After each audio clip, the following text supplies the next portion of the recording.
Oh, Ellen. Hola! Where are we going? Cuba! I barely see you. Hello there. Yeah. And it's 3 a.m. Hello, Clark. Hey, Danny.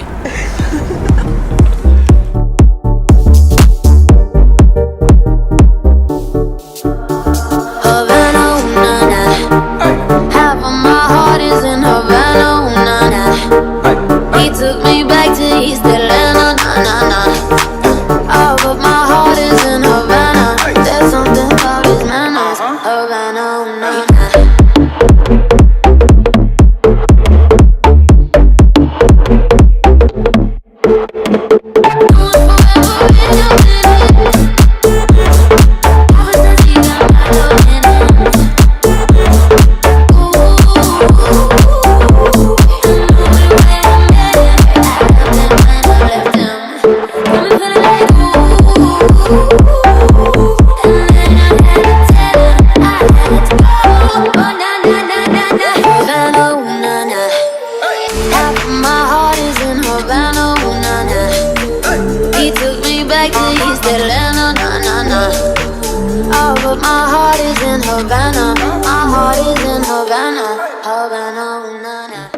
When we got off the plane, when we first arrived, it was so hot because we had been coming, we went into the Baltimore airport at like 5 a.m. and it was very cold, and then you get off this plane after being inside for so long and it's like 70, 80 degrees, so that's a transition. And immediately you're just hit with how hot it is outside, which was so nice because it was snowing when we left Alexandria, and it was just really nice to be in the warm weather. And then all of a sudden you see all the kind of old cars and taxis, which is the stereotypical like one thing that I knew about Cuba when I was learning about it before we left. And we met Matt, who was going to be our tour guide for the rest of the week. He was wearing an Episcopal shirt, but it was okay. Yeah, that was like the beginning of our trip, I guess. So one thing that surprised me about Havana is because when we got there, we didn't stay in the best area, the best place, but just walking like through the neighborhoods, you could tell like there was like a rich history and a rich culture just by the way like there was music playing, and just like the way the people were like looking outside their like houses, looking at us, and like just like kids playing through the streets. Yeah. And another thing that surprised me were the colors of everything, because even though like the buildings weren't the newest, you could tell they were very old. Like people would paint them, and they were really colorful and vibrant. So I thought that was really cool. We walked around Havana for a couple of days and kind of saw the Capitol and where Fidel Castro lives, and the centers, and all of the different kinds of squares and plazas that they have. But it was really interesting to see. There are definitely nicer parts of Havana than others, and we stayed in a pretty central area, so it was pretty cool to see that. I think it's like who, like, can you tell us like who was Diane to us? And then Diane was like our tour guy, and he was in like his 20s, and so really he was like an adult, but he was actually kind of just one of us, except he knew Cuba because he was from Cuba. But like the very first thing I asked him an embarrassing question that I'm not going to repeat, but and then he laughed it off, and then we were like vibing for the rest of the trip. It was cool. I liked him. That was really nice. It was really relatable for us, I think.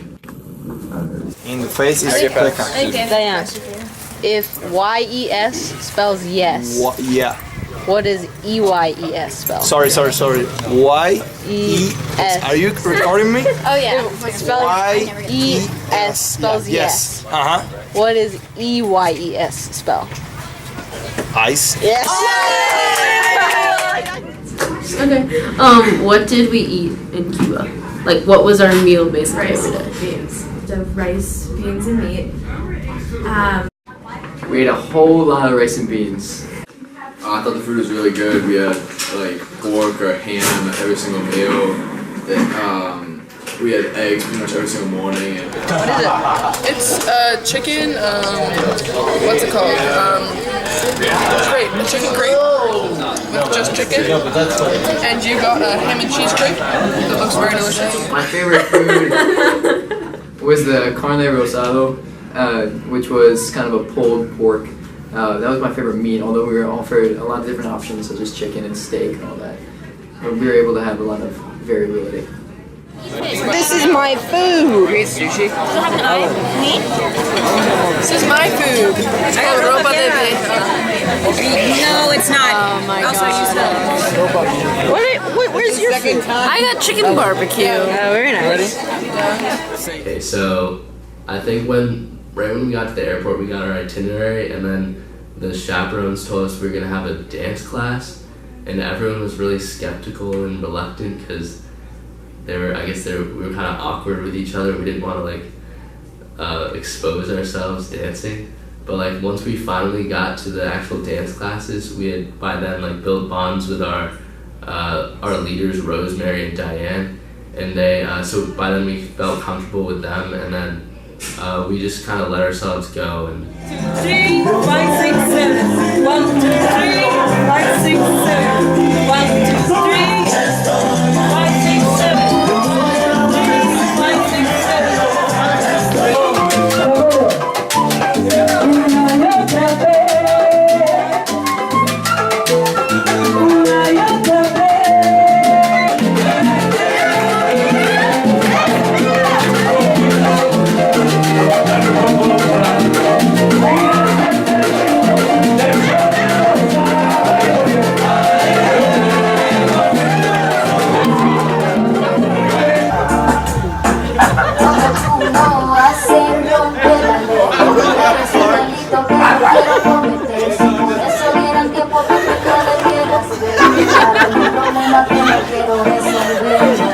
The people in Havana, they were really curious. They didn't really talk as much, but if you engaged with them, they would talk, and they would be happy to share about their experiences in Cuba, which I liked a lot.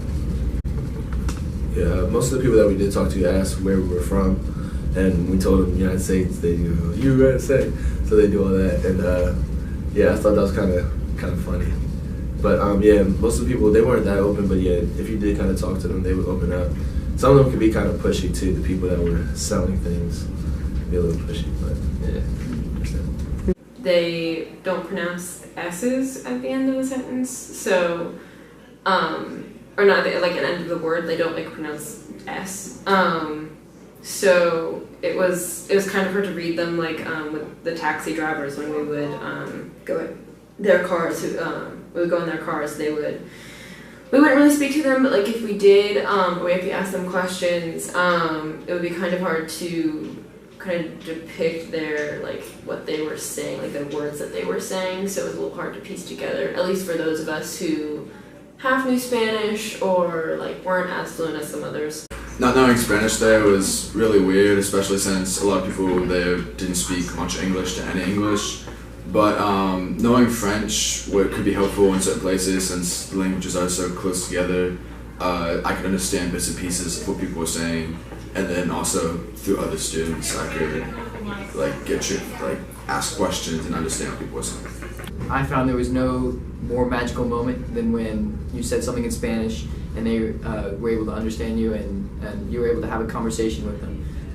So I learned a whole lot about Spanish and how to speak in their accent and understand them, because there's a lot of different variations of Spanish throughout the countries. Where are we going, Sophia? We are going to Vinales today. Yeah. We're going to go see our families at the farm.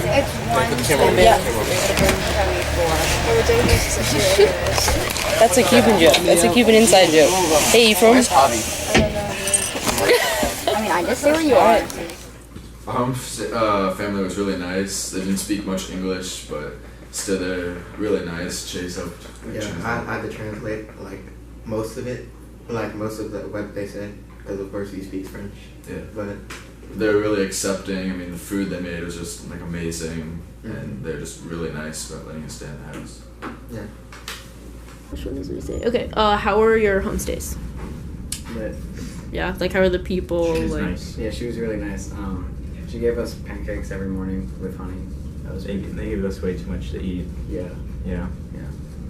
But she didn't speak any English really, and but it was cool. We got to like interact with her and try to speak Spanish. And for the most part, we communicated. Like, Yeah. It went well. Hello, it's day 5. We're in Vinales. This is our view from our house. See the limestone mountains. It's pretty sick. that's where we're staying. We're staying. Yeah. This is a roof. The house. This is the. Hello. There's Tyson, Tony, Nick, Miss Crane. She's been bird watching. Hola. Buenos dias. We're gonna go farm today. It's gonna be fun. It's gonna be hot. Okay, so we were on the farm in Vinales for 5 days. So every morning we'd wake up and get in these old taxis and drive out to this farm. And our first day, what we did is we took tobacco stems, which were about, they were really long. They were like my height, I guess. And we would take them and put them around the base of papaya plants. Because what we learned is that they're in a 6-month drought right now. So that stems help to keep moisture in the dirt for the plants. And also the nicotine in the stems help to be sort of a natural pesticide for insects, so that helps protect the plants. So that's what we did the first day. On the farm, I helped carry tobacco sticks down to put on top of the papaya plants, and also I removed the cabbage from the ground, the rotten cabbages from the ground, carried them in a barrel to the compost pile. Also that day, I got to pull old cabbage with Emma and Maria, and we got to hang out with some of the goats, which was funny. We're building a compost pit. I put lots of layers on, like that could decompose the cabbage, and I also helped bringing cabbages over the compost pit. And then I also moved a lot of smaller trees and logs down from one part of the farm to the other, and it would be help. And it's gonna end up building like a little tobacco hut down there to dry the tobacco. One thing I took from the farm was how attached we all got to our work. Going in, I didn't really know what to expect, and especially after the first time we went out and started working, I thought, man, this is gonna be a long day. But then it got a whole lot more fun. We all grew really attached, and then some of us were even with the hose. We were up on the mountain or the hillside, taking out all the coffee plants, or protecting the coffee plants, which was fun, and it gave us a good view of the farm. You don't say that anymore. We're starting a movement. It's called the zip-off pants, where you keep the leg. No, that's not a movement. St. Stephen's. Watch out. I've started a movement. Actually, it's not really a movement. It's called regular. It's called the unzip the pants and This take is them off. called the uncool ankle versus the cool ankle. Let's compare. What are the pros and benefits? Really hot. Not hot. Unbreathable. What if I need to put on pants? Necessity? Yeah, what if all of a sudden it starts storming and acid rain? Protection. It's called St. Andrews. What? He just called us St. Andrews. St. Andrews. We need to fire this man. This man, first day, showed up in a visible t-shirt and wanted to die. Sorry. Uno. Dos. Oh, wait, I'm not this. 7. 9. 9. 11. You say. 15. Ok, aquí está Joel. Vamos a seguirle a Joel para la fin. So this trip was one of my better trips, actually, because it was a really good group of kids who followed all the rules and were really enthusiastic about things. For example, I've done a couple service trips before, and this was without a doubt the most hardworking group that I've ever had a trip with. They were so hardworking that the farmers in Cuba were really amazed at how much they accomplished in a few days. One thing I'll never forget from the trip is when we were on the rooftop in Havana, and a couple of us laid down to gaze at the stars, and by then I sort of felt like our bonds really coming together. And so one like really memorable moment from Havana was when we were all on the roof of our like hostel and we were like dancing salsa and just watching like some of the kids who can't really dance, like Isaiah, trying to dance salsa. that was really funny. I can dance, but my memorable moment would be we were on the roof also, and we were looking down into the streets, and you could see like all the kids that lived around here. They were like playing music, and they all had like a choreographed dance, and I thought that was really cool. Something that I will take away from my experience in Cuba is all the friends I made within our own group.